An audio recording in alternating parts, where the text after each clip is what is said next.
तो देखते हैं एक्सरसाइज 3.4 का सॉल्यूशन। ठीक है, तो क्वेश्चन नंबर 1 और क्वेश्चन नंबर 2, ठीक है, 1 to 4 तक सेम है। जैसे क्वेश्चन में 1 to 4 में क्या बोल रहा है कि find the general solution and the principal solution of the following, यानी कि आपको जनरल सॉल्यूशन निकालना है और प्रिंसिपल सॉल्यूशन दोनों निकालना है। हालांकि ये क्वेश्चन में पहले दिया हुआ है तो उससे कोई प्रॉब्लम नहीं, और ये बाद में दिया हुआ है तो तुम लोग इसको ठीक कर लेना। ठीक, तो ऐसे सबसे पहले जनरल सॉल्यूशन ही निकालो तो ज़्यादा बेटर है, प्रिंसिपल सॉल्यूशन निकालने में बहुत आराम होगा। तो जैसे ये क्वेश्चन है, ठीक है, 10x इज इक्वल टू √3। तो अब आपको क्या निकालना है इसका, सबसे पहले हम लोग जो निकालेंगे वो प्रिंसिपल सॉल्यूशन निकालेंगे। क्या निकालेंगे? Principal solution. तो पहले पहले जनरल सॉल्यूशन निकालेंगे, 4 जनरल सॉल्यूशन, यानी कि जनरल सॉल्यूशन के लिए हम लोग बात करेंगे। तो देखो 10x इज इक्वल टू √3, ठीक है, तो 10x, 10 में √3 कब आता है?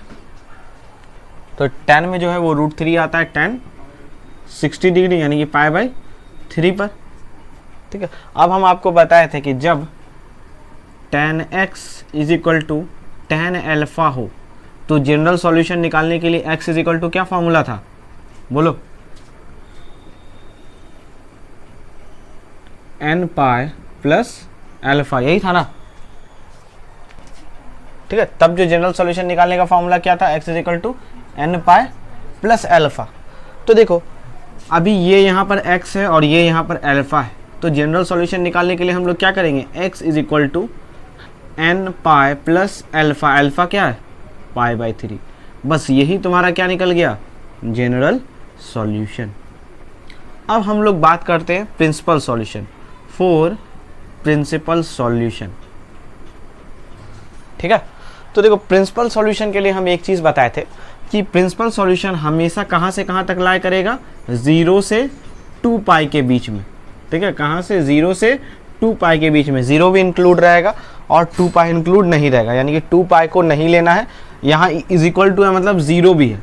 इसका मतलब क्या होता है, x का जो वैल्यू है, देखो अगर इसको तुम ग्राफ से बनाओ, अगर मान लो एक ग्राफ से समझा रहे हैं, x है वो 0 से 2 पाई के बीच में आ रहा है, और यहाँ क्योंकि इज इक्वल टू लगा हुआ है तो डार्क सर्कल, मतलब ये भी पॉइंट भी इंक्लूड है, यानी कि 0 से 2 पाई के बीच आ ही रहा है, लेकिन साथ में साथ 0 भी इंक्लूड है, लेकिन 2 पाई इंक्लूड नहीं। यानी कि जब भी, सुनो, फाइनली कंक्लूजन क्या निकलेगा कि प्रिंसिपल सॉल्यूशन का वैल्यू हमेशा 0 से 2 पाई के अंदर होगा, बस इतना ही कहना चाहते हैं। तो देखो अब यहाँ हम बताए थे, यहाँ क्या है, n जो है वो इंटीजर को हम लोग z से डिनोट करते हैं।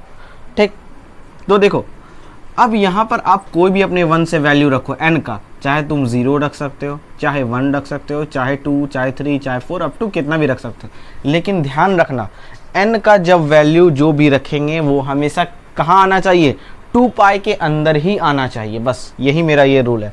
अब हम लोग चेक कर लेंगे, जैसे when n is equal to 0 रखते हैं, when n is equal to 0, तो n की जगह पर 0 रखेंगे तो x का वैल्यू क्या निकल जाएगा, 0 इंटू पाई प्लस π/3। तो 0 इंटू पाई 0 और 0 प्लस π/3 क्या हो जाएगा, π/3 हो जाएगा। तो क्या π/3 2 पाई के अंदर है? अच्छा 2 पाई मतलब तुम इसको ऐसे ही बोल सकते हो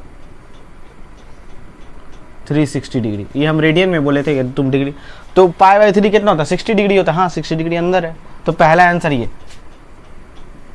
ठीक है, when n is equal to 1, अब 1 भी रख करके देखो, तो 1 जब रखो तो क्या हो जाएगा, 0 इंटू, ठीक है, n का वैल्यू 1, सॉरी यहाँ पे 1 रखेंगे, 1 सिर्फ यहाँ पे रखना है, जनरल जितना भी वैल्यू रखना है सारा जनरल सॉल्यूशन में रखना है, 1 इंटू पाई प्लस π/3।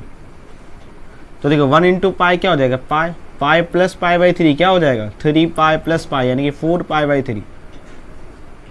ठीक है, अब क्या 4 π/3, देखो 4 π/3 को हम लोग ऐसे लिखते हैं, ऐसे भी लिख सकते हो, तो तुम इसको अलग करके ऐसे भी लिख सकते हो 4 π/3, और π/3 कितना होता है 60 डिग्री, तो 6 चौके 24, 240 डिग्री।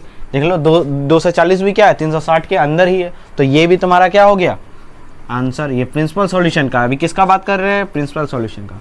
अगर तुम्हारा मन एक और रख के चेक कर लो, n इज इक्वल टू 2, जब n 2 रखोगे तो यहाँ पर 2 रखेंगे, 2 into pi plus pi by 3, देखो तो विजिबल है ना कैमरा में, is equal to 2 pi plus pi by 3। ये कितना हो जाएगा, 3 2 6 और 7 पाई बाई 3। तो 7 पाई बाई 3 को हम लिख सकते हैं क्या, 7 इंटू 60 डिग्री और 7 6 के 42, 420 डिग्री। कहाँ जा रहा है, 360 के आगे।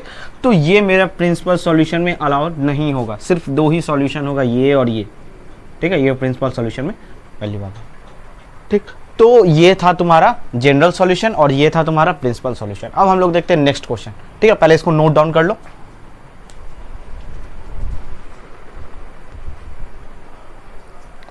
तो देखते हैं हम लोग क्वेश्चन नंबर 2। यहाँ क्या दिया हुआ है, sec x is equal to 2 दिया हुआ है। तो देखो अभी तक हम लोग ऐसा वैल्यू, क्योंकि हम लोग को स्टार्टिंग में जनरल सॉल्यूशन निकालना है, उसके बाद प्रिंसिपल सॉल्यूशन निकालना है। तो बोलोगे कि भैया जनरल सॉल्यूशन में आप तो ऐसा कोई फॉर्मूला ही नहीं लिखा है।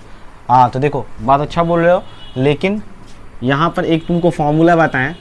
अच्छा, क्योंकि हम फॉर्मूला जब भी बताएं वो हम बताएं साइन कॉस टेन में ही बताएं, इसी में ना बताएं हैं कि sine x is equal to 0 हो, जब sine x is equal to sine x हो, सॉरी साइन एल्फा हो, जब cos x is equal to cos alpha हो। तो फॉर्मूला सारा साइन कॉस के टर्म में, लेकिन सेक के टर्म में नहीं है। तो हम लोग क्या करेंगे, इसको कॉस के टर्म में कन्वर्ट कर देंगे। Sec x is equal to क्या होता है, 1 बाई कॉस एक्स होता है,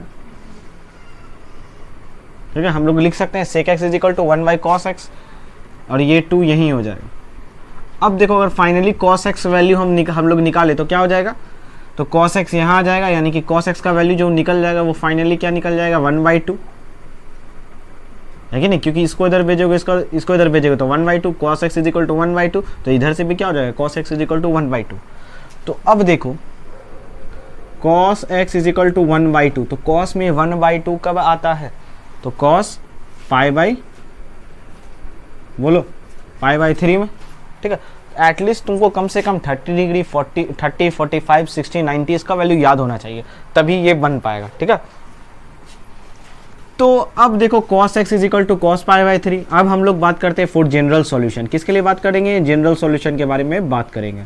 तो हम आपको बताए थे जब cos x is equal to cos alpha हो, when cos x is equal to cos alpha, therefore general solution of the equation is, general solution क्या हो जाता था, x is equal to 2n pi plus minus alpha, ये हो जाता था। तो अगेन हम लोग क्या कर देंगे, यहाँ पर x is equal to 2n pi plus minus alpha, ये एल्फा है, क्या है ये एल्फा और ये x है, ठीक है। तो एल्फा की जगह क्या हो जाएगा, पाई बाई 3, बस जनरल सॉल्यूशन निकल गया। अब हमको निकालना है सॉरी प्रिंसिपल सॉल्यूशन निकालना है। क्या निकालना है, प्रिंसिपल सॉल्यूशन। तो for principal solution, PS short में PS लिख देते हैं, ठीक है। तो देखो फॉर प्रिंसिपल सॉल्यूशन, तो प्रिंसिपल सॉल्यूशन के लिए हम n का वैल्यू पुट करते हैं, या तो 0 या तो 1 या तो 2 या तो 3, ठीक है। 4 ऐसे करके आप जहां तक भी पुट कर सकते हैं, कोई प्रॉब्लम नहीं, ठीक। या कभी कभी n का वैल्यू जो है वो माइनस में भी पुट कर सकते हैं, ज़रूरी नहीं कि यही पुट कर सकते हैं। n का वैल्यू -1 -2 ये भी पुट कर सकते हैं, ठीक है। तो चलो देखते हैं, लेकिन क्योंकि हमको पॉजिटिव 0 से 2 पाए हमेशा पॉजिटिव में रहता है, तो हम लोग 0 से वैल्यू ही स्टार्ट करते हैं। तो when n is equal to 0, पहले सबसे पहले n की जगह पर 0 रख दो। When n is equal to 0, याद रहे हमको सिर्फ 2 ही वैल्यू निकालना है जो कि 2 पाई से बड़ा हो, ठीक है। 2 पाई से बड़ा हो, n का वैल्यू 0 रखेंगे, सॉरी 2 पाई से छोटा हो, सॉरी 2 पाई से छोटा हो और 0 से बड़ा हो। तो when n is equal to 0, n की जगह पर 0 रखेंगे तो x का वैल्यू क्या मिल जाएगा, तो देख लो 2n का वैल्यू 0 रख दो, n का वैल्यू 0, ठीक है। हाँ, पाई प्लस माइनस पाई बाई 3। अब तुम अपने मन से प्लस भी ले सकते हो, माइनस भी ले सकते हो, ठीक है। ज़रूरी नहीं कि तुम प्लस लो, ज़रूरी नहीं कि माइनस लो, ठीक है। तो चलो हम क्या करते हैं, प्लस ही वैल्यू ले लेते हैं। तो देखो अगर यहाँ 0 से मल्टीप्लाई करेंगे तो यहाँ 0। अब देखो प्लस, चाहे प्लस लो चाहे माइनस लो, अगर देखो अगर यहाँ पर माइनस लेते हैं, मान लो अगर माइनस लेते हैं तो क्या आ जाएगा, माइनस पाई बाई 3, ठीक है। माइनस, तो हमको माइनस पाई बाई 3 लेना ही नहीं है, हमको क्या लेना है, 0 से वैल्यू 2 पाई के बीच में आना चाहिए। Value is less than 2 pi and greater than 0, ठीक। तो हम क्या करेंगे, तो ये निगेटिव आ रहा है तो निगेटिव का हमको ज़रूरत है नहीं, तो हम पॉजिटिव लेंगे, तो पॉजिटिव यहाँ पे कर दिए और यहाँ भी पॉजिटिव कर दिए। अब देखो ये वैल्यू क्या है, 2 पाई के अंदर है, 60 डिग्री है, 60 डिग्री 2 पाई के हमेशा अंदर होता है। अब बात करते हैं when n is equal to 1, ठीक है, जब n का वैल्यू 1 रखेंगे, तो जब n का वैल्यू 1 रखेंगे तो क्या हो जाएगा, x is equal to 2 into 1 into pi plus minus pi by 3। तो देख लो यहाँ क्या हो जाएगा 2 पाई। अब तुम चाहे जो भी वैल्यू ले सकते हो, मान लो एक माइनस पाई बाई 3 ले लेते हैं, ठीक है, एक बार माइनस पाई बाई 3 लेके देखो तो क्या आ जाएगा, 3 2 जा 6, 6 pi minus pi 5 pi by 3 है कि नहीं, 5 पाई बाई 3, क्या 5 पाई बाई 3 आता है, एक बार चेक कर लो। 5 इंटू पाई बाई 3 को क्या लिखते हैं 60 डिग्री, तो 6 पंचे 30, ये 300, 300 हाँ आ रहा है, इसका मतलब ये भी सही है।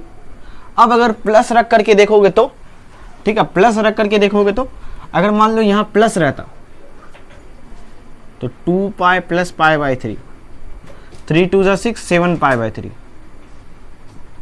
ठीक है, तो 7 पाई बाई 3, तो 7 इंटू पाई बाई 3 का वैल्यू कितना हो जाएगा, बोलो 60 डिग्री, तो 7 छके 42, यानी कि ये तो बहुत ज़्यादा आगे भाग रहा है पॉजिटिव लेने पर, ठीक है। निगेटिव लिए तो मेरा ठीक आ रहा है, पॉजिटिव लेने पर बहुत ज़्यादा जा रहा है, तो हम क्या करेंगे, पॉजिटिव को नहीं लेंगे। यहाँ तुम लिख भी सकते हो, जो साइन लिए हो यहाँ से यूज़ किए हो, तो यहाँ तुम ब्रैकेट में लिख सकते हो टेकिंग निगेटिव साइन, क्या, टेकिंग निगेटिव साइन, ठीक है, देख लो। और यहाँ तुम क्या लिए थे, प्लस माइनस की जगह पॉजिटिव लिखे थे, तो यहाँ तुम लिख सकते हो टेकिंग पॉजिटिव साइन, ठीक है, ज़्यादा क्लियर हो जाएगा। तो टेकिंग निगेटिव लिए तो ये भी आ गया। अब देखो ये दोनों 0 से 2 पाई, अब तुम कितना भी बड़ा वैल्यू रखोगे, ठीक है, अगर तुम कितना भी बड़ा वैल्यू रखो, मान लो अगर तुम 3 लेते हो तो वो और आगे चला जाएगा, ठीक है, 3 लेते हो तो अगर देखो एक बार मान लो हम 3 पाई लेके देखते हैं ऐसे रफ में, सिर्फ तुम्हारे इसके लिए, तो x is equal to 2 into 3 pi plus minus pi by 3, rough में हम ले रहे हैं ऐसे, तो 3 2 जा 6 पाई प्लस माइनस पाई बाई 3। अगर मान लो माइनस लेते हैं तो ये ऐसा हो जाएगा, और प्लस लेते हैं तो क्या हो जाएगा, ऐसा हो जाएगा, तो 6 3 18, 18 पाई माइनस पाई बाई 3, ठीक है, 18 तो 17 पाई बाई 3 हो जाएगा। देख लो वैल्यू कहाँ जा रहा है, यहाँ 19 पाई बाई 3, कितना आगे जा रहा है, तो ये हमको लेना है ही नहीं ये वैल्यू, ठीक है। तो हम लोग सिर्फ 2 वैल्यू लेंगे और यही मेरा क्या हो जाएगा, प्रिंसिपल सॉल्यूशन हो जाएगा, ठीक है, इसको नोट डाउन कर लो।